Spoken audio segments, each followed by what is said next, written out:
मी महाराष्ट्राची मुलगी सुविधा कडलं पहिल्यांदाच असं काही झालंय की ट्रेडिशन एव्हरेस्टवर गेलंय आणि ते माझ्या हस्ते गेलंय आणि त्याचं आय मीन मला हे श्रेय भेटल्याचं खूप मोठं हे वाटतं.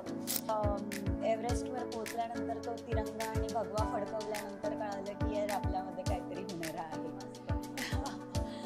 आणि क्रिकेट आता आजच्या डेटला फक्त क्रिकेट स्पोर्ट दिसतो, हा दिसून येतोय. दिसून काय येतोय कारण मार्केटिंग होती. तशी आमच्या स्पोर्टची मार्केटिंग करायला आमच्याकडे खरंच पैसे नसतात. ते स्वप्नील गरड 23rd समिट केली. समिट करून रिटर्न आल्यानंतर ही कुडंट रिव्हर्स अक्लिमेटाइज आणि unfortunately lost his life. So लोकांना त्याही पद्धतीने असं वाटतं की कदाचित नाही का लाईफ खूप जास्त रिस्कमध्ये आहे, परंतु रिस्क घेतल्याशिवाय हिरो तयार होत नाही. नमस्ते, मी ॲडव्होकेट नीरा धाडगे. कोणत्याही क्षेत्रात तुमची कामगिरी वाखाणण्यासारखी असेल, इतक्या लोकांशी मी बोलतेय ना, काहीतरी रोज नवीन शिकायला मिळतं. एकमेकांना मदत करण्यासाठी तुम्ही ही कम्युनिटी जॉईन करू शकता, पुणे वुमन्स क्लब.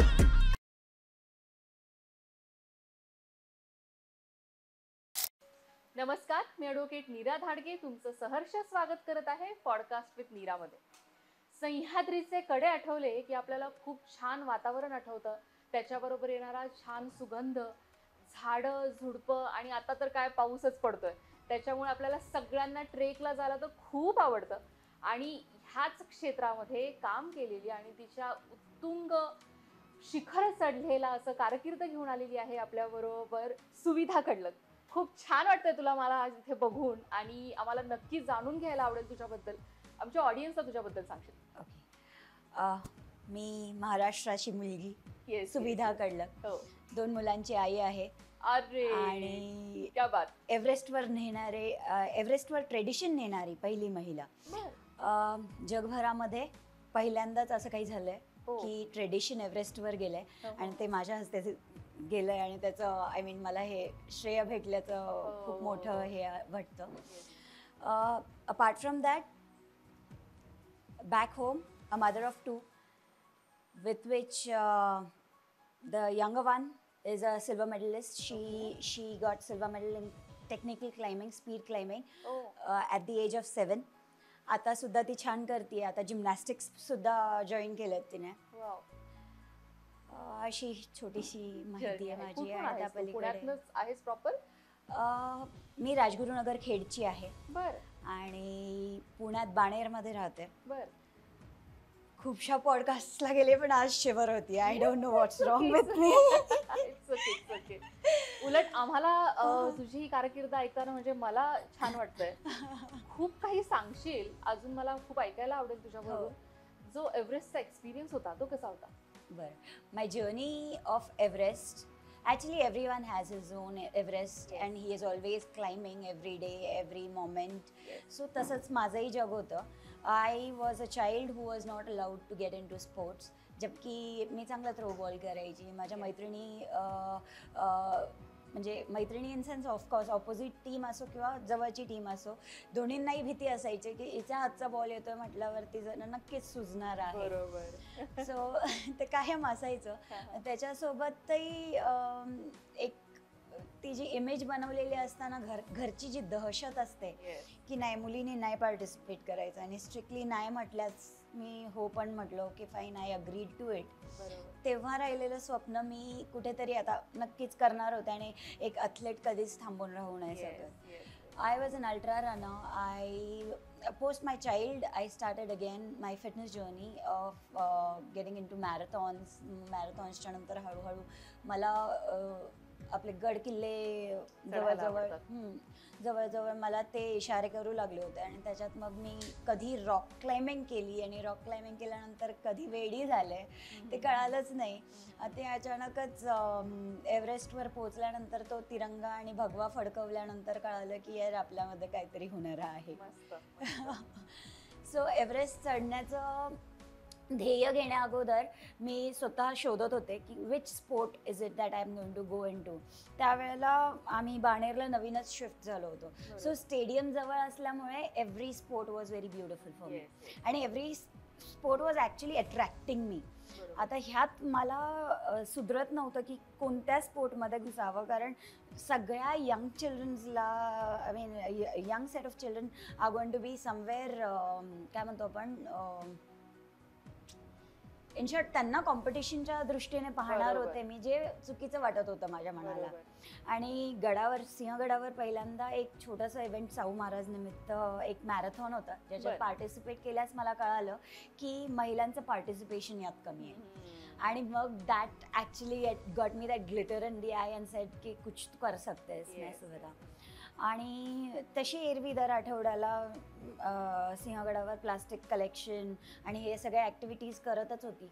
सो मला असं वाटत होतं की कुठेतरी नाही का, मी सकाळी 4 वाजता उठती आहे, सकाळी 8पर्यंत मी गड करून येऊन पुन्हा एकदा ब्रेकफास्ट रेडी करायला तयार आहे, मुलांसाठी सगळं हँडी होतंय. Nowhere it is that I am compromising my duties, जे की खरं तर खूपशा लेडीजच्या दृष्टीमध्ये असं आहे की आता माझं लग्न झालंय म्हटल्यावरती जग संपलंय माझं. सो तेही मला कुठेतरी वाटत होतं की चुकीचं होतं डोळ्यामध्ये, कारण it is easy to do these things और get out and participate into these activities. Why not all mothers participate, कारण पहिलं तर त्याच फीड करतायत. बरोबर आहे. ते मग एज्युकेशन असू देत, जेवण असू देत, किंवा मग मॅनर्स असू देत, किंवा कोणतीही गोष्ट जर तीच फीड करणार आहे, मग तिला का नाही ह्या गोष्टी करायचं वेड असावं. मग तिने का नाही बाहेर यावं, तिने का नाही गडकिल्ले स्वच्छ करण्यात पार्टिसिपेशन घ्यावं. ज्या दिवशी ती येईल तीच मुलांना म्हणाल की आता तू पण पार्टिसिपेट कर, तू पण माउंटेन क्लिनिंगकडे लक्ष दे, तू पण स्वतःला माउंटेनिअरिंगमध्ये पहा. आणि विदाऊट कोर्सेस लोक आता माउंटेनवरती असेच जातात. खूप वेळात मी टेक्निकल पीक्सवरती किंवा टेक्निकल क्लाइम्सवरती मुलांना पाहिले जे फ्रेशर्स आहेत, अगदी they have no idea about mountaineering, ABCD काहीच माहीत नाही, आणि अचानक तिथे जातात. तिथे जाऊन ॲक्सिडेंट्स होतात. तिथे जाऊन त्या ॲक्सिडेंट्सच्या अधीन पडण्यापेक्षा त्यांना पहिलं माउंटेनिअरिंग फीड केलेली कधीही बरी राहील. सो ते कधी होईल जेव्हा एक आई स्वतः शिकेल. I started with my basic course. Basic course करण्या अगोदर माझ्याकडे टाईम लिमिट यायचं, कारण माझं लहाना फक्त 6 महिन्याचा होता जेव्हा मी फर्स्ट क्लाइंब केली आहे कांग्यात सेटू. तर ती टेक्निकली सेमी टेक्निकल पीक आहे, आणि कॅज्युअली जर पाहायला जावं तर त्याच्यामध्ये फारसं टेक्निकल नाहीच आहे. पण हे introducing yourself to a snow mountain, it in itself is a task. So तिथून स्टार्ट केलं मी मेजॉरिटी क्लाइम्स इंडियन केलेत. त्याच्या पाठचं कारणही असंच आहे की मला वाटतं की प्रमोट करावं, कारण आता ग्लोबल वॉर्मिंगमुळे शेती जवळजवळ तिथल्या माउंटेन क्लोज फार्मर्सची जवळजवळ हिरावली गेली आहे. ग्लोबल वॉर्मिंगमुळे पाणीच नाही आहे, अरे त्यांना प्यायला पाणी नाही भेटत, ते काय शेतीला पाणी वापरणार आणि कुठून वापरणार, अशापर्यंत परिस्थिती खराब. इनफॅक्ट आत्ता मी 23-29 डेज मॅक्झिमम झाल्या असतील की आय कम बॅक फ्रॉम उत्तर काशी. तिथली परिस्थिती अशी होती की मला असं वाटत होतं पळून जावं. सह्याद्रीतले व्हिडिओज पाहून मला असं वाटायचं की वाव, तिथे हिरवळ आहे, तिथे जावं. त्याच्या पाठचं कारण हेच आहे की तिथे खरंच आता अगदी दुष्काळ झाला आहे जसं जवळजवळ. सो तिथल्या शेतकऱ्यांना काहीतरी ऑक्युपेशन हवं आहे. तर त्यातला एक ऑक्युपेशन हा पण असू शकतो की ते माउंटेन गाईड्स बनवू शकतात. ते घेऊन जाऊ शकतात ना तुम्हाला माउंटेनमध्ये. तुम्ही तेच एल्ब्रूज आणि किलिमंजारो करायला खर्च करायला तयार आहात ना. ते जर कम्पेअर केलं तर इंडियन माउंटेनमध्ये तुम्हाला 60,000 मध्ये खूप सारं काय आहे, आणि तेच तुम्ही 1,80,000 देऊन एल्ब्रूज आणि किलिमंजारोचं नाव लावून घेता. हाईट आहे ना, तुम्हाला हाईट गेन करायची आहे. हाईट तर तुमच्या उत्तर काशीमध्ये पण आहे, टफ पण आहे, तुम्हाला एक्सपोजर बेटर भेटतोय, मग why not go to this mountain असं वाटलं मला. सो आता जेव्हा मी म्हणजे कांचनजुंगा करायचं होतं ह्या वर्षी आपल्याला, परंतु आता वेदर खराब असल्यामुळे रूटच ओपन नाही झालं. सो मी त्यानंतर उत्तर काशीला जाऊन जोगिन 3 क्लाइंब केली. 6,116 मीटर्सची एक पीक क्लाइंब केली. किलिमंजारो आणि एल्ब्रूजपेक्षा नक्कीच हाईट जास्त आहे आणि चांगला एक्सपिरियन्स होता. टेक्निकल आहे. 2011ला पहिली क्लाइंब झाली आणि त्यानंतर क्लाइंब केलीच नाही आहे कोणी. असली रॉ पीक भेटली मला क्लाइंब करायला. Super lucky. आणि त्या तिथून आल्यानंतर माझी मैत्रीण म्हणते अगं पण ते एल्ब्रुज आणि किलिमंजारोला जास्त फेम आहे. म्हटलं का नाही, आपल्या माउंटनला फेम देत आपण, आपल्याकडे आहेत ना, त्याहून टेक्निकल आहेत, वाय नॉट डू दीज. बरोबर. मग अशा गोष्टी होत आहेत आता. माझ्या मते मी आता बेस कॅम्प्स पण करवते, छोटे छोटे एक्सपिडिशन्सला पण नेत असते. सो लोक जेव्हा सोबत येतात तेव्हा रिअलाइज होते की यांना बेसिक नॉलेज सुद्धा नसते. बरोबर. नाही, खूप कमी लोकांना ह्या गोष्टीबद्दल माहिती असतं की याच्यामध्ये काहीतरी कोर्सेस आहेत, किंवा आपण फक्त जाण्यापेक्षा सगळं जर शिकून गेलो त्याच्यामुळे काय फरक पडू शकतो. प्लस ह्याच्यामध्ये करिअर आहे, हा तर मुद्दाच म्हणजे मला असं वाटतं की खूप लोकांना माहितीच नाहीये. नाही, इथे करिअरकडे पाहायला गेलं ना माउंटेनिअरिंग मध्ये, तर मेन म्हणजे हे एक्सप्लोजिव्ह आहे. ठीक आहे, एक्सप्लोजिव्ह असल्यामुळे इथे रिस्क पण तेवढाच आहे. बरोबर है ना. सो रिस्क असल्यामुळे लोक डायरेक्टली सांगतात की बॅन करा, आपण हे नको करा, हे आपण नको करायला. आपण आता तुम्ही तोच पर्टिक्युलर क्लाइंब, आता समजा वानरलिंगी आणि ह्याच्यामध्ये जीवधनमध्ये एक आपण झिपलाईन करायला जातो, खूप छान वाटतं करायला आणि दिसतं पण सुंदर, त्याचे व्हिडिओज पण खूप छान येतात आणि ते व्हायरल पण खूप जातो. हे खरं आहे. त्यावरतीच जर आपण क्लाइंब केलं, तिथून काय बोलतो आपलं स्लॅक वॉक केलं, तर तो व्हिडिओ आणखी व्हायरल जाऊ शकतो. परमिशन काढले आणि तो जर व्हिडिओ गेला तर तो तो अप्रतिम राहणार आहे आणि लोक पाहतात इंटरनॅशनल तसे व्हिडिओज. जेव्हा आपली परमिशनची वेळ येते तिथे फेलियर येतो, तिथे करिअर टॉसवर जातो, तिथेच डांबलं जातं सगळं. आता माउंटेनिअरिंगमध्ये आता एव्हरेस्ट झालं आहे मला, परंतु अजून पण एक्सपोजर नाही याचं पाठचं कारण हेच आहे की लोकांना वाटतं की तिथे जाऊन लाईफ जातीये, तिथे जाऊन लाईफ जातीये हे आहे, पण अरे त्याच्यामध्ये काय स्पोर्ट होता तो बघा ना. आणि कष्ट आहेत त्याच्या मागे, इतकं तुम्ही सगळं करताय, प्लस एक स्वतःची जिद्द आणि तिथपर्यंत जाऊन पोहोचणं, ह्याच्या मागे किती मोठी स्टोरी असते, खूप मोठी स्टोरी असते. फक्त तुम्ही तिथे पोहोचलात आणि का नाही, मी जर काहीतरी अचीव केलंय तर मी तर त्याचं कौतुक करणारच ना. मी नाही करणार तर कोण करणार. आणि जेव्हा इट इज अबाउट 100% क्राऊड आहे ना, 100 मधनं डेथ रेशो तिथे जर 23% आहे, ऑब्व्हियसली तिथे रिस्क आहे. परंतु ते रिस्क न घेता तुम्ही स्पोर्ट प्रूव्ह नाही करू शकत, कोणताच स्पोर्ट असो.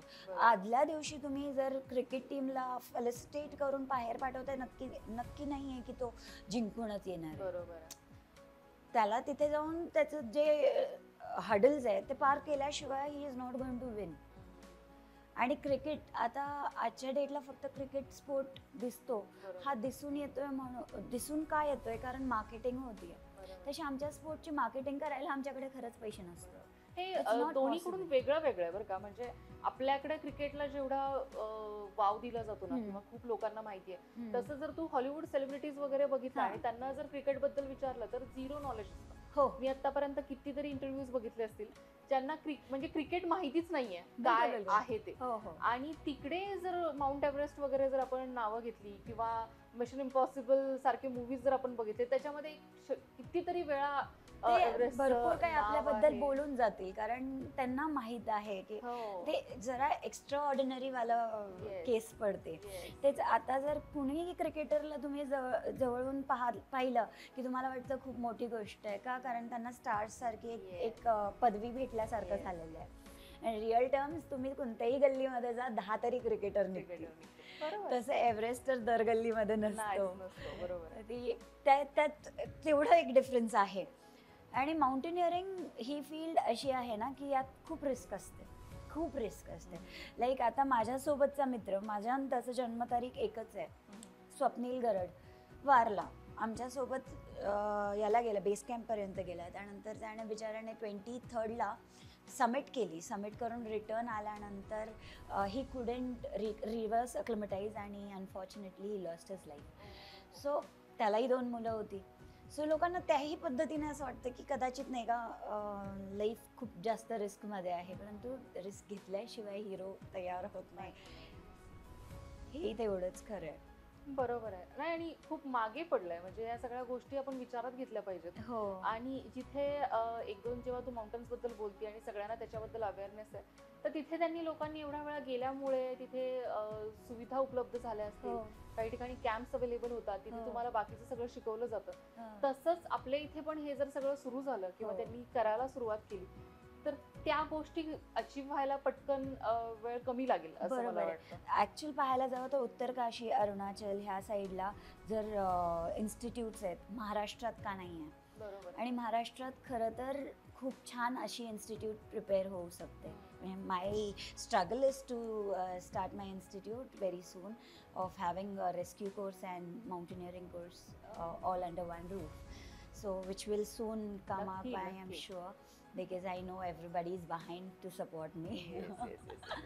नाही नाही नाही, ती नक्कीच. journey आहेच आहे. जिथे तू स्वतः एवढं सगळं करून आली आहेस आणि जिथून तू आता हा विचार करतेस आणि एवढं मोठं विजन घेऊन आली आहेस, त्याच्याबरोबर तुला खूप काही लोक येऊन भेटणार आहेत आणि नक्कीच या हो. पॉडकास्ट थ्रू तुझ्या लाईक माइंडेड लोक खूप सारी येऊन तुझ्यापर्यंत पोहोचतील हो. आणि या सगळ्या जर्नीमध्ये तुला खूप मदत करतील असं मला वाटतं.